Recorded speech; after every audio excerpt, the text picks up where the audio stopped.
There are moments on live television that aren't scripted, aren't planned, and aren't meant to go the way they do, and somehow those are the moments that stick with you.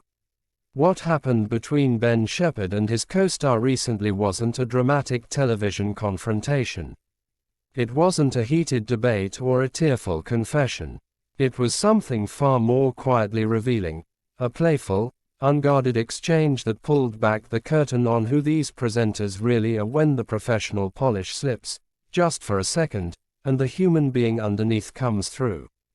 Ben Shephard has been a familiar face on British television for long enough that audiences feel they know him. And maybe that's exactly why this moment landed the way it did.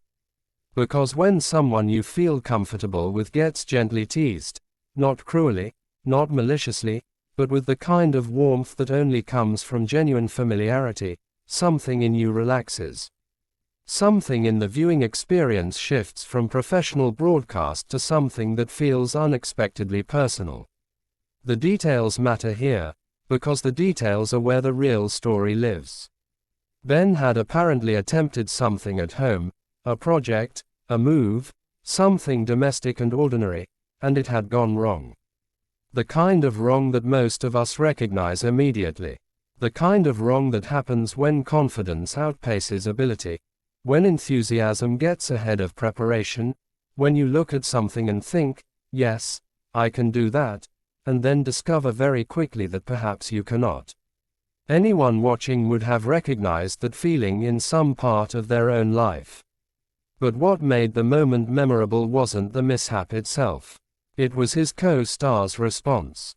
Because the moment the story came out, and you can almost picture it, the slight shift in expression, the barely contained amusement, the teasing began. Not unkindly, not in a way designed to embarrass, but in a way that said, I know you, I see you, and this is exactly the kind of thing you would do. That specific kind of teasing only exists between people who genuinely like each other. Audiences can feel the difference between performance and reality, and many viewers watching seem to feel it immediately. There's a reason that exchange captured attention beyond the usual morning television scroll. Good Morning Britain lives in the early hours of the day, in that strange window before the world fully wakes up, when people are still somewhere between sleep and awareness.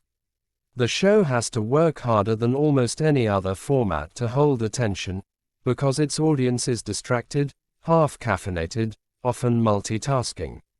So when a moment breaks through that early morning noise, when something on screen makes a viewer actually stop and laugh, or smile to themselves, or feel unexpectedly seen, that moment has done something television rarely manages to do.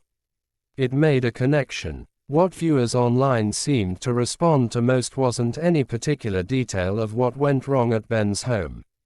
It was the atmosphere that surrounded the telling of it. The willingness to be laughed at. The ease with which he seemed to absorb the gentle mockery from his co-star. There's a confidence in that, a quiet, unshowy confidence that doesn't require perfection to feel secure. And audiences, whether consciously or not, respond to that kind of authenticity with real warmth. It almost seemed, watching the reactions unfold across social media, as though people weren't just reacting to a funny moment. They were reacting to the relief of watching someone public be imperfect without it becoming a crisis. In an era where so much on television feels carefully managed and strategically presented, the accidental and the unpolished carry unexpected emotional weight, and the chemistry between the presenters in that moment, that deserves attention too. The best presenting partnerships on British television aren't built on agreement or manufactured banter. They're built on something more honest than that. They're built on the kind of familiarity that produces real reactions, genuine surprise, unscripted laughter. The kind of chemistry that makes a viewer feel as though they're watching two actual people rather than two professionals performing the idea of friendship. That is genuinely difficult to fake, and genuinely difficult to manufacture. What viewers noticed in the exchange wasn't just the teasing. It was Ben's reaction to being teased. The acceptance of it. The almost cheerful willingness to be the subject of the joke, with none of the defensiveness or awkwardness that can make these moments uncomfortable to watch. Some people watching felt that said something meaningful about him, about the kind of person he is off camera as much as on it. There's a possibility that what resonated most deeply was the domesticity of the whole thing. Because so much of morning television exists in a world slightly removed from ordinary life, polished sets, professional lighting, conversations about politics and culture and breaking news. And then suddenly there's a moment that could have come from anyone's kitchen, anyone's weekend, anyone's quietly humiliating home improvement attempt. That sudden ordinariness, dropped into the professional setting, creates a kind of contrast that audiences find genuinely disarming. It doesn't hurt that Ben Shephard is someone viewers have grown up watching in different contexts. He carries a warmth that translates across formats, across years, across the inevitable changes in television culture.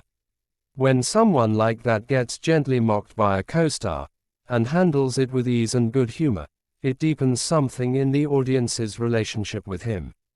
Not in a dramatic way. Not in a way that makes headlines for the right or wrong reasons. Just quietly, steadily, in the way that genuine moments always do. The cameras kept rolling. The conversation moved on. The morning continued its momentum. But something about that exchange lingered in the way that small, unguarded moments sometimes do. It reminded viewers that behind the presenting and the production and the early morning professionalism, there are real people with real homes and real mishaps and real friendships built on the permission to be gently, affectionately laughed at. And maybe that's what people are still talking about, not the thing that went wrong, but the warmth that surrounded it.